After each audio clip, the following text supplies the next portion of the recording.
In scale modeling, board games and miniature painting, creating realistic ground and texture on a base is a common task.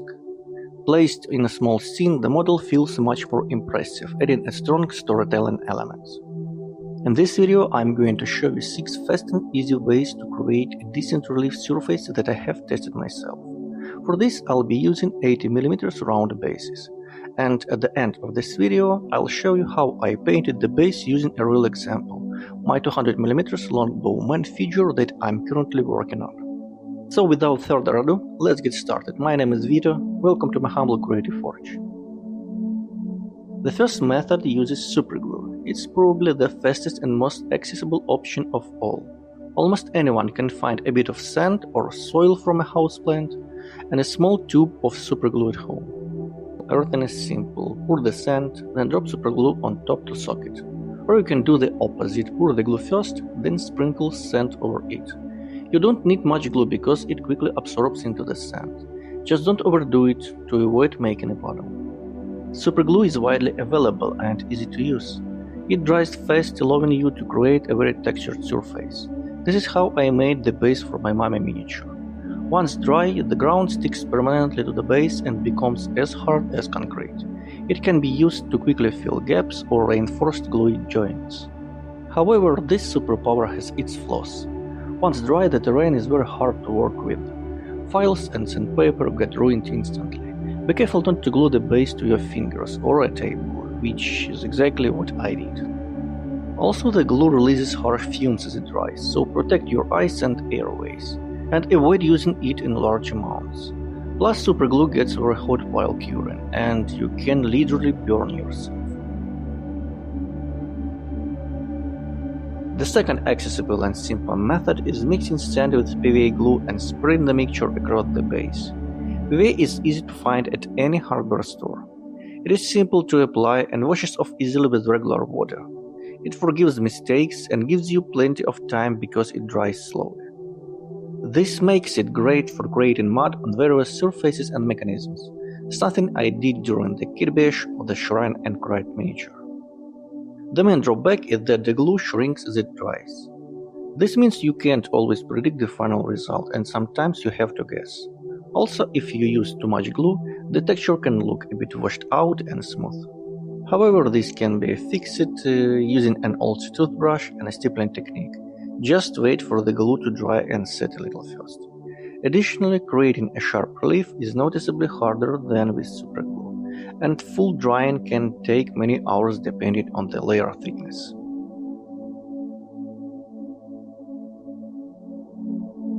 Probably the most unusual method on this list is mixing sand with ultraviolet resin. I discovered it by accident, out of my laziness. I needed to make a base, but I didn't want to mess with glue. I had a bottle of resin on hand, and as an experiment, I mixed it with the sand.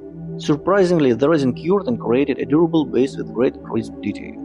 This leads to the first advantage: it guarantees a great result with minimal effort. Furthermore, resin only cures under UV light, combining the best qualities of superglue and PVA. You can work with resin indefinitely, and once everything is ready, it cures under a UV lamp in literally a minute.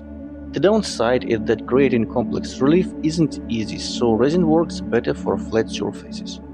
If you add too much resin to the mixture, the texture loses detail and sharpness. After full curing, the resin can remain slightly sticky, and it's very sticky before curing too. Most importantly, even though it's sticky, it's not a glue. There is a chance that the cured resin can peel off the base in some places, meaning you will need to glue it down extra securely.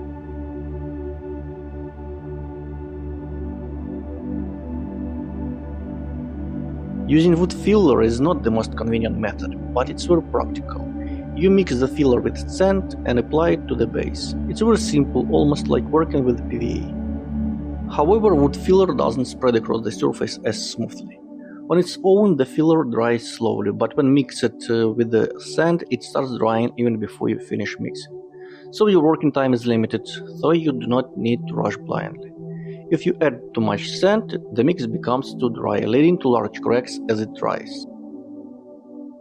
While it might look dry after an hour, The full drying time takes 24 hours, and it takes up to a week to become rock hard. Otherwise, the terrain will just crumble into dust. Small details can be enhanced with a toothbrush just like with PVA.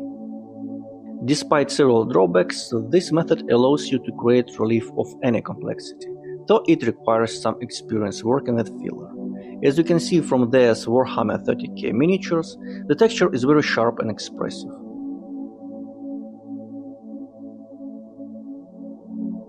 Now for an extremely simple method, even simpler than Superglue. If you paint models or canvases, you already have acrylic paint. Just take any paint and mix it with the texture filler. This is basically a homemade texture paste made on the fly.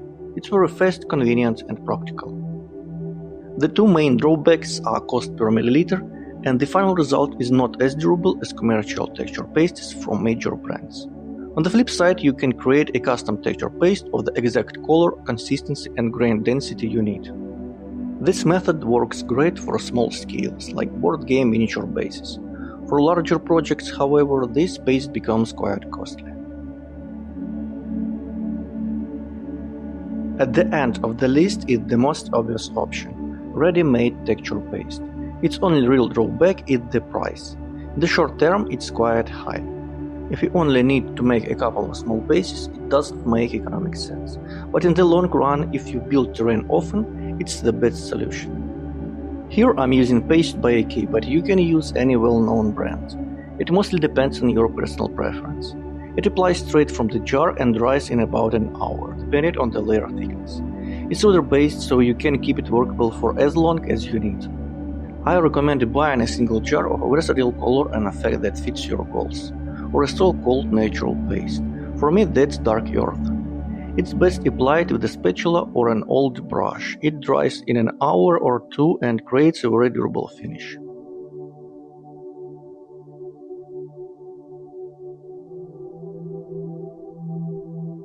These are just a few methods out of hundreds of possibilities. In this video I wanted to share my personal experience. I've tried all 6 of these methods on my own projects at different times and haven't been disappointed by any of them. Some work better for certain situations, while others shine elsewhere. Hobby work is a multifaceted process. You can't learn all at once, but you should always strive to grow. Sooner or later, every skill and piece of knowledge becomes useful. If you use sand or soil, you can leave the base unpainted or just touch it up in places. But if you need a specific soil color, it's time for painting. For our eyes to perceive a painted surface as realistic, we need at least 3 tones: dark, medium and light. That's why I'll show you a few 3-step painting methods. Let's start with texture paste. It already has a dark color, so it works great on its own as a shadow base. Everything is as simple as adding a medium tone and highlights. There is no faster way than this.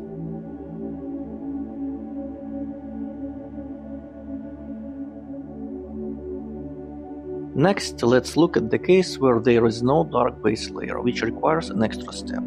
Here the ground is already painted in earth by Vallejo. Apply a generous wash of Agraxer shade. Just make sure the previous paint layer is completely dry, otherwise the wash will strip it off. Let the wash dry and repeat the same steps as with the previous base. Bring back the earth color as your mid-tone and apply highlights with the lighter paint.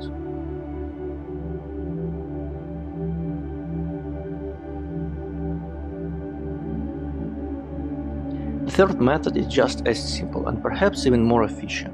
Dry brush directly over the black primer, going from dark to light. You can use brown tones like you see here, or earthy, grey, orange-red colors, whatever fits your vision. It's very easy, fast, and by using black primer as a starting base, it automatically adds a 4th color to your palette.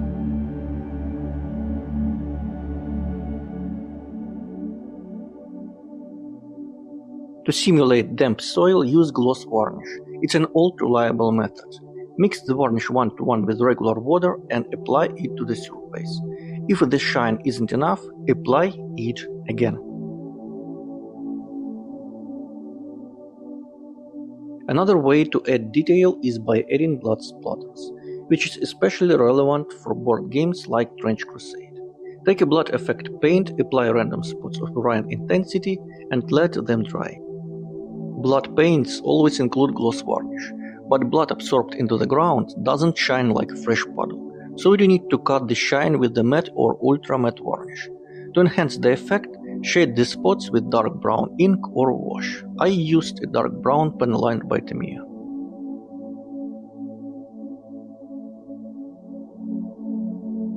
Now let's move onto the ground using a real large-scale example. This magnificent English longbowman figure is currently in progress, and this video is part of its painting process. My base has a clear casting defect. The bottom part has a resin short shot, indicated by rim remnants and a sticking peg for the feature. I didn't bother fixing the rims or putting more resin to save time, effort and money. It was much more easier to just smooth everything out as it was. Luckily, the bottom surface of the base turned out completely flat. Before painting using the base as a template, I cut out a dark green velvet pad that will be glued on at the very end. After preparing, cleaning and fitting, first thing first, the base was primed. In my case it's black primer, but the color doesn't matter since I'm using texture paste. It's recommended to apply paste over primer rather than bare plastic, so it bonds better. Dark earth texture paste by AK is applied with a regular brush, preferably an old one you don't mind throwing away. Texture paste contains sand or other particles that will quickly ruin a brush. The paste also acts as a paint. It applies easily and fairly fast, letting you sculpt a rough surface texture with the brush. Once I started applying the paste, I realized I forgot to paint the log debris half sinking in the mud. I recommend painting everything that isn't ground first and only then applying the texture paste.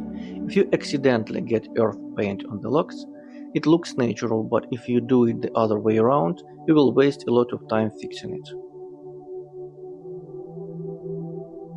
This is a great excuse to move on to painting the defensive palisade that medieval archers often set up against enemy cavalry. The first thing to do if you're using black primer is to prep the logs for contrast paint using an overdry brush technique with any light paint shade from white to light gray. You don't need to be neat. The more chaotic and imperfect it looks, the more realistic and detailed the final result will be. Make sure to let the paint dry completely, or the contrast paint will wash it away. The second step is applying the contrast paint. One of the best contrasts for imitating tree bark is wild wood by Citadel, though other dark browns like rattling grime work similarly. The contrast is applied in a medium coat so it covers the whole surface without pulling, giving a solid base with dark recesses and mid-tone bark. The third step is highlighting details using dark brown by AK. It was applied carefully with a dry brush, just to catch the details without covering the lower contrast layer. To enhance details and pick out the sharpest edges, Vallejo khaki was used. I also painted the pointed tips of the stacks with this color, using controlled messiness to create a fine, chaotic wood grain texture. At the final step, acrylic wood grain wash by AK was applied in a thin coat, using stippling on both the fresh wood and the bark, ensuring it just added variety and tinted the surface slightly, without covering it up. Once fully dry, the fresh wood parts were gone over with khaki to sharply define the edges and slightly tone down the flat areas. Long story short, the closer the work gets to the finish, the more careful and precise the dry brushing needs to be. Once the stacks are done, they can be glued to the base to continue. The mounting points get hidden by texture paste, so there is no need to worry about glue marks or gaps.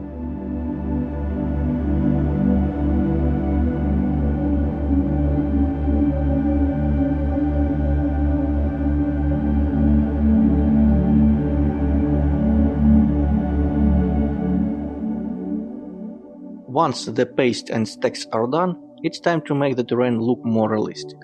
Dirt blended tufts of grass were added, simple but effective. Bright tones were also introduced to the surface. By randomly dabbing spots of dark brown by AK and earth by Vallejo, combined with the original texture paste color, a rich variety of soil types emerges. For shading, the whole surface was first treated with acrylic wood grain wash. Then, under every significant bump and uneven spot, aggressive shade was applied, creating deep shadows around the logs so they wouldn't get lost in the background. Using 10 Earth by AK, the highest points were highlighted, partially by dotting with the brush and partially by dry brushing. On the flatter part, autumn grass tufts are glued down. Into the deepest holes, I added UV resin mixed with earth paint to simulate muddy puddles. Later on, I will add arrows and the figure itself to the base, and hide the joint marks with texture paste.